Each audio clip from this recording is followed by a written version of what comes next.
Wait. Before we start, just want to make sure we're clear here.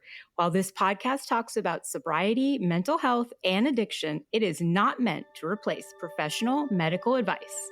Welcome to Sisters in Sobriety. I'm Kathleen. And I'm Sonia. And we're ex-sisters-in-law, brought together in marriage and bonded through our sobriety journey. Join us as we talk sobriety, addiction, and everything in between. You're in for quite a ride. And our Substack is buzzing with amazing content, from creative mocktail recipes to insightful courses and reflective exercises. There is something for everyone. Don't miss out. It's a great way to add some extra joy and depth to your journey. Check it out. Hi, we're Kathleen and Sonia, and you're listening to Sisters in Sobriety. Thanks for being here. I'm Sonia, and I'm with my sister in sobriety, actually my sister-in-law, Kathleen. Kathleen, how are you doing? Well, you might be able to hear from my voice. I'm a little under the weather. I've had COVID, but I am starting to get better. I'm on the other side of it. How are you doing today? I am really good. I did text you when you said you had COVID and said, who gets that anymore? Like it was like syphilis. Like everybody does. What are you talking about? I don't know. You haven't, but... Yeah, I just haven't heard somebody be like, oh, I have COVID lately. So I'm sorry that I shamed your COVID diagnosis. Yeah, I know. So today we are thrilled to welcome Alida Flannery to the podcast. Alida is an incredible advocate for sobriety, and her story is a testament to the power of resilience and determination in the face of addiction. As the founder of Epiphany Recovery, Alida has dedicated her life to supporting others in their recovery journeys as a sober companion and a recovery coach. Her story began in the throes of addiction, which led her to a profoundly transformative experience that propelled her towards recovery and ultimately to providing guidance and hope to others. Alida's approach emphasizes the importance of safe, supportive environments that foster personal growth. Today, we're going to dive deep into the various paths to sobriety, discussing the benefits and challenges of different approaches. In today's episode with Alida, we'll delve into different approaches and components of recovery support. So from one-on-one recovery coaching, sober companions, and group support. And each of these paths offer unique advantages and can be integral to a successful recovery strategy, and really proves the point that recovery is not always a one-size-fits-all approach. Alida wears many hats. As a recovery coach, she works one-on-one with clients to develop recovery plans, set achievable goals, and navigate the challenges of sobriety. And as a sober companion, Alida provides on-the-ground support and is often available to clients 24/7. I can't even imagine that kind of life, but she does it. She helps ensure a safe and supportive environment for individuals who are new to recovery or those who have just completed a treatment program. And by accompanying clients to events, meetings, or even during travel, Alida plays a critical role in helping manage triggers and maintain sobriety in real time. Throughout our conversation, Alida will share her insights on how each of these approaches can be integrated into a comprehensive recovery plan tailored to the individual's needs and circumstances. We'll discuss how to assess which method or combination of methods might work best for someone considering their personal history, lifestyle, and specific challenges with addiction. So whether you're just starting your journey or looking for ways to strengthen your recovery, this episode is designed to provide insights into how to tailor the recovery process to best suit your needs. Join us as we explore these themes with Alida. And Alida, welcome. So happy to have you here. Good morning. Hi, ladies. So nice to be here. Thank you. You're welcome. Happy to have you. So let's just start a little bit about you. Can you share a little about your personal journey with addiction and recovery? Sure, I sure can. I don't think it really matters what labels we put on our substance use or our addiction. I talk really candidly about being in the throes of addiction for a very long time. Some people, it resonates better saying, I had a substance use disorder. I'm okay with all of the language. It's just sort of what resonates with me. So I started very, very early on in my life, trying to, what I reference as kind of spaceship out of self. So sitting in myself was incredibly uncomfortable. And I got to a point in my life where alcohol and drugs had become a real problem for me. I didn't know how to live a life without alcohol and drugs. And I knew that they were causing all of the concerns. It was like, every time I was using, I didn't get in trouble, but every time I got in trouble, I had been using. And the consequences started piling up. And for someone like me, I was willing to make all sorts of other changes, like move to a different country. Kathleen, I think you might be able to relate to that, or change jobs, or every time I go to this bar, shit goes down, or every time I drink this or consume this, those are the consequences. So I really started negotiating, and drugs and alcohol were the one thing I wasn't really willing to negotiate with or remove. And when I was 35, I hit a very hard emotional and physical bottom. And so many people ask me all the time, what was it? What was the thing? And the thing is different for everyone. Um, I actually heard Ben Affleck say something, right? And he said, you have to be in enough pain. And I was in enough pain, and I just needed the pain to stop. I didn't know what that was going to look like, but I knew in the depths of my soul that if I took out the drugs and the alcohol, I had a way better chance of addressing the pain and making the pain go away. Yeah, I hear that. That's such a beautiful way to explain it. I always say I was sick and tired of being sick and tired, but it is that I was in so much pain I needed to stop. I saw that Ben Affleck meme on Instagram. I gotta love that guy. Alida, what are some of the biggest challenges you faced in your recovery? In my personal recovery, yeah, like Yeah. I love that you asked that. Like everything. I would say I was an extreme case. My life was with alcohol, and I drank on the subway on the way to work. I made every excuse I had to go out with friends at lunch and have a drink. Traveling, concerts, evenings, um, movies, friends, right? My life was built around access to and involvement of substance. So when Yes. your life centers quite literally around consuming and you make a decision and decide that you need to live a different life, everything changes, right? And rewiring your behaviors, your desires, your impulses, like that is the utmost challenge when you don't know how to do things without being in an altered state. That's such a good way to put it. I always think too, I never went to brunch to like get an eggs Benedict. Mhm. Brunch was just like an opportunity to get wasted in the middle of the day. I hear that. I am that, right? And I make no bones about I'm not, talking to someone from a textbook, right? I always say to folks who I work and it's so funny that I use the basketball analogy. Kathleen, I think you played basketball. I have this odd memory of you playing competitive Yeah. basketball, right? Like I've never played basketball, but I always use this analogy. If you wanted to learn how to play basketball, I don't want someone reading from a textbook telling me how to do a layup, right? Your leg needs to be at 90 degrees and you use your alternate arm. And I want somebody who knows how to play basketball to show me how to do it.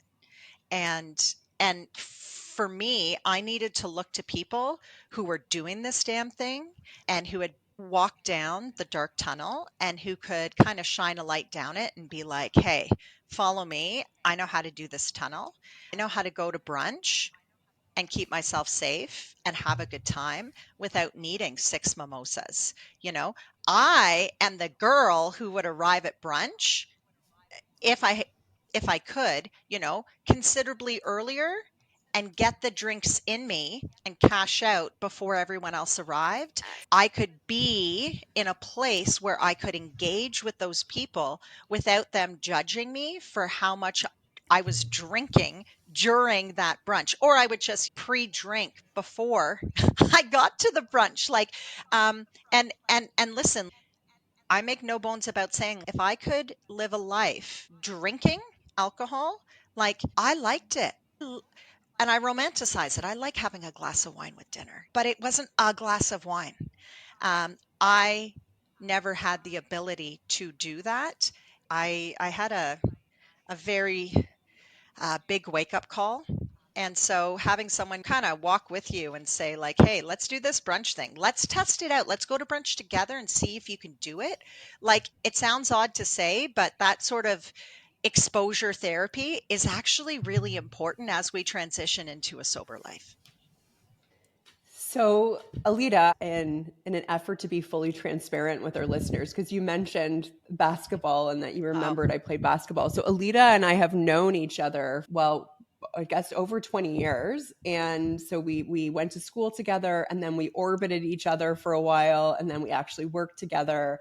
But one of the amazing things is, through the power of social media and through us orbiting each other, I've been able to see glimpses of Alida's journey. And so I really wanted to focus my next question on what inspired you to start Epiphany Recovery. At one moment, I was seeing you working in the corporate world, and then you were in recovery, and it was probably there's mesh timelines there. And then you were working at a rehab center, I think. And then you started Epiphany Recovery. So what inspired you to start I'm so that? glad you asked that. I kind of spent the first, say, 2 decades of my life, but like, let's not kid ourselves. I wasn't working at 2 years old, but I spent the first part of my career straddling between the corporate world, making rich people richer, and the philanthropic world. And my heart was always in the philanthropic world, but sometimes that just didn't pay the bills. I was working for an organization, and I got shoulder tapped by someone who said, "Hey, we have this great role. We think you'd be perfect for it." It was a community outreach role, really building relationships within the community, a lot of education. I have worked for 3 different treatment centers, and I just couldn't say no. And I dove in, and then COVID happened, right? And for so many treatment centers across North America and around the world, we were really like building the plane as we were flying it, right? And initially, many treatment centers, once somebody was admitted for their stay, they needed to be isolated for a period of time. And they brought me in to be the COVID coach. So a lot of these clients were isolated doing virtual sessions with the community from their rooms, because they were brought in, they were tested, but they needed to be isolated away from the community just in case they came in with COVID. Again, we didn't know what we didn't know, right?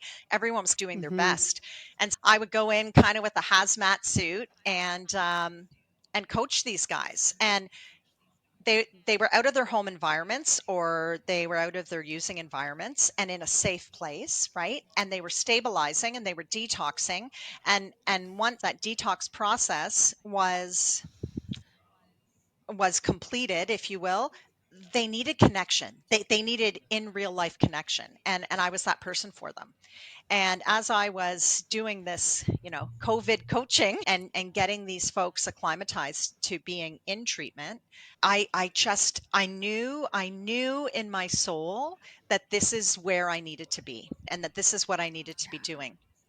And shortly that sort of extended experience, I went on my own. And I keep referencing famous people. I think it's kind of funny. You would think like I'm close with Ben Affleck and Oprah. Like Oprah said once, like so long ago when she was on TV, an epiphany is a sudden realization of a great truth. And for a lot of us who make the decision to enter a life in recovery or sobriety or a substance-free life, however we want to say that, there is that moment where that great truth is presented to us and we see it or we hear it or we live it. And as I was coaching these folks who were in isolation during COVID, I had that epiphany. And I knew I needed to switch it up. I love that. I know, Alida, for me, like as a recovery coach, I do incorporate my personal experiences a lot into my coaching, but sometimes I have to check myself and like think, okay, not everyone has had the same experience, but how do you incorporate your personal experiences into your coaching methods? Such a good question. I think it's about relatability. I also think it's so much about showing up authentically, right? And having the courage to also be vulnerable. And I talk to folks a lot. There is no courage without fear, right? And so many of us are afraid of being afraid because it's out of our comfort zone. And like moving out of our comfort zone takes so much courage because we're going to do something new, right? Learning to play an instrument, you're learning to speak a new language. Like we are going to make mistakes. And so I think that for everyone in any change process or transition process, calling that out from the beginning and saying, hey, I'm not perfect either. I'm a peer who's walked down this dark tunnel, right? I know where the holes are. I know where the bumps are. And I share in a general way. I don't want the specifics of my addiction to serve as a measuring stick for a recoveries, right? Because I was using this or I was consuming this in this quantity at this time of day. When I give specifics, it's like, oh, well, I wasn't drinking in the morning. I don't have a problem. It's like, nah, dude, I'm here to tell you, you got a problem. And just because you're not drinking in the morning, it doesn't exclude you from being eligible. You know what I mean? Yeah, it's amazing what people will convince themselves of, that if I have like these three, it's like, oh, I have a job. I've never had a DUI. I don't have a problem. It's like, girl. Yeah. and the DUI thing, right? Like I also like talking about that. And this isn't a bragging, right? But full disclosure, I drank and drove all the time. I drank while driving all the time.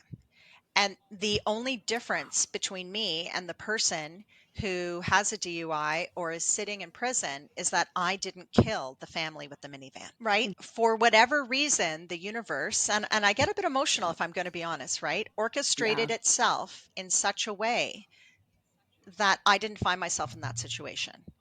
It doesn't mean it couldn't have happened. And for me, that also serves as a motivation, right? Yes. Those things didn't happen. And I have an opportunity today to go out into the world and to help others. And I don't take that lightly. I think that's a really good point, that it's going to show up differently for everybody. And so just because someone doesn't have a DUI doesn't mean they don't have a drinking problem. I heard once, a long time ago. So I tried this sober thing in 2006. I got 6 months of sobriety. And this was the birth of Lava Life, like the very beginning. And that's a dating site for everyone who doesn't remember that. Like the very first of the first dating sites before any of the others. Lava Life, yeah. No, it was dirty, awful. Yeah, laugh away. Oh my Anyways, God. yeah, no, I'm being pretty transparent here. And I went on 14 dates in 14 days. I doubled down on Saturdays, like a brunch and a dinner. And on my 14th date, I thought I'd look a lot cuter with a couple glasses of wine in me. And I woke up the next day beside a person I hadn't started the date with in a country I didn't start the date in. And that was, and I had to look at mail. Like I had a BlackBerry, right? I had to look at the mail on this person's kitchen counter to figure out where I was. Well, it sounds so dramatic when I tell the story, but I was in Buffalo. But still, it is a different country. You had to cross the border. Yeah, but you could cross the border from Canada at that point with a license. This is way back. This is like in the Stone Ages when we were young. And that, ladies, was the beginning of a 7.5-year relapse. And I have had many bottoms, but I came back in to recovery in 2012. And it's one of those things that my behaviors were slipping faster than I could lower my standards. I had drawn so many lines. And Sonia, when you say, how do you work with clients and share and in relating, it's not about the experiences or the behaviors specifically. It's about the feeling, right? And I'm going to use the word we feel hopeless. We feel broken in some unspeakable way. We feel out of control and we want control, right? We're terrified of life. We're like, so many of these feelings are shared among so many of us who are either active in our addiction or sober curious or sober exploring. Like those I find in my experience tend to be common themes. From a therapist perspective, I just want to add in, I think that's that feeling of hopelessness and that feeling of brokenness. I think that, and I wonder if you have this experience too, Alida, is that in some cases, I feel like sometimes there's such disconnection with self that that's not even able to be identified at first. Like that brokenness, there's like hints of it. And that's what's underneath it. But because sometimes there's like a disconnection that happens with self, and that the substance is just like pouring it in because we need to disconnect, that sometimes it takes a little bit to even connect with that feeling of hopelessness, to identify it, to name it. Yeah. I mean, there's a lot of medical terminology for that, right? Like we can talk about when in layman's terms, I am not a therapist, I am not a physician, and I say that out loud to clients all the time. But when we are using substances, there's a part of our brain called the prefrontal cortex, right? And that's where the executive functioning happens, right? And so for so many people, that executive functioning, that ability to weigh out options or complex decisions, isn't actually possible. And what we know about the detox period from alcohol and different substances have different medical protocols, but post-acute withdrawal, or sometimes clinicians refer to that as pause, for some people last up to 90 days or more. I was in post-acute withdrawal for over 3 months when I stopped using and drinking. The capacity for self-insight for someone who's coming into recovery sometimes isn't strong. And that's not a knock. That's just like, I lived it and I see it on a daily basis. And for me, that's why support is so important, right? Having a therapist, having a care team, having a coach, having someone who can actually mirror to you from personal and professional experience. My option is always, if you can get someone who's that double threat, who has the lived experience and the professional training, that's a bonus. And that's for me why companions and coaches often are such a powerful fit, because there is that lived experience. They're not talking from a textbook. I definitely agree with that. How has your approach to recovery evolved since you started Epiphany Recovery? Or has Well, it? yes is the short answer to the question. I mean, it's evolving all the time, right? And because I'm in recovery myself, I don't wave a flag of my sober date. It's a very sort of abstinence-based 12-step recovery view. But when I did get sober, I will forever credit 12-step recovery with the foundation of my recovery. I will say it proud. And I think when I personally came into recovery in 2012, I was very much 12-step focused. I was very much an abstinence sort of thumper, mostly because that's what I knew and because that's what worked for me. I had tried to moderate for a decade, I had tried controlled drinking for forever. I couldn't do it. My philosophy for recovery professionally is evolving. I think as the space is evolving, it is so important to learn and to embrace different pathways. And there's a lot happening in the recovery space right now with psychedelics and trauma treatment. And I don't really get to have, in my opinion, I don't really get to have an opinion on that, right? What I do get to do as a professional in the space, I believe, is to educate myself and be informed and to present options, like informed options to folks that I'm working with. And they need to be able to make the decision that's best for them. Mm-hmm. I say that too. I don't get to have an opinion, right, about what works for someone. This is a topic that's been coming up a lot for me, but the idea of resilience, and what role do you think resilience played in your personal and professional life? And do you think you can teach resilience? Oh, dude, that's a question. I know. Like, let's judge this answer heavily. We're not judging you. Yeah, well, We're asking you because we can't answer it. Yes, we can. don't know how to answer it. Like, can you teach resilience? Yes and no. Like, okay, so can I flip it around a bit? I love you, girls. You could. Can you teach? Okay, so I'm gonna sidetrack, right? I'm also incredibly neurodivergent. So for folks who are listening to me, the way my brain works, it's like follow the bouncing ball. Can you teach resilience? It's like, can you teach gratitude? Like, for me, gratitude is a verb, not a noun. Right? So, like, can you teach resilience? No, but you can live resilience. And so for someone who crosses my path or who walks into a recovery community meeting and, like, can you teach resilience? They represent resilience. And just like, life is going to keep lifing.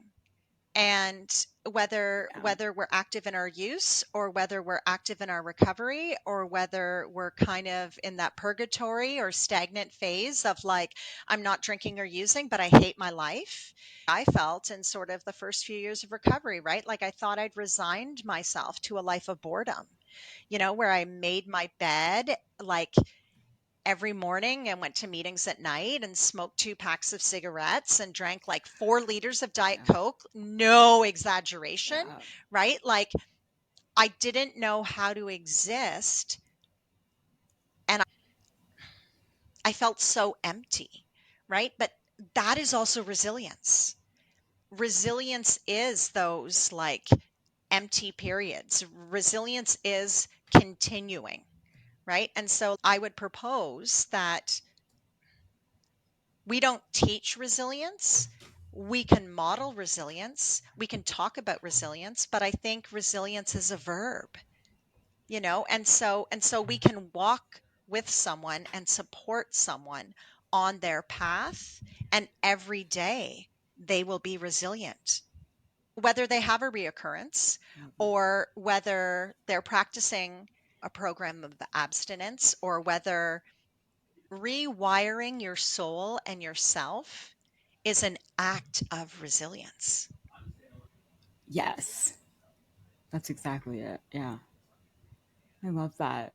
Thank you for listening to Sisters in Sobriety, and we'll see you next week when we'll share part 2 of our conversation with Alida. You don't want to miss it. This was Sisters in Sobriety. Thank you for listening and being with us today. If you want to learn more about sobriety and meet your community, find us at sistersinsobriety.substack.com. Are you a sister in sobriety? Then reach out on social media. We'd love to hear from you. If you're feeling generous, leave us 5 stars and a review, and follow us wherever you listen. You'll never miss an episode. Until next time.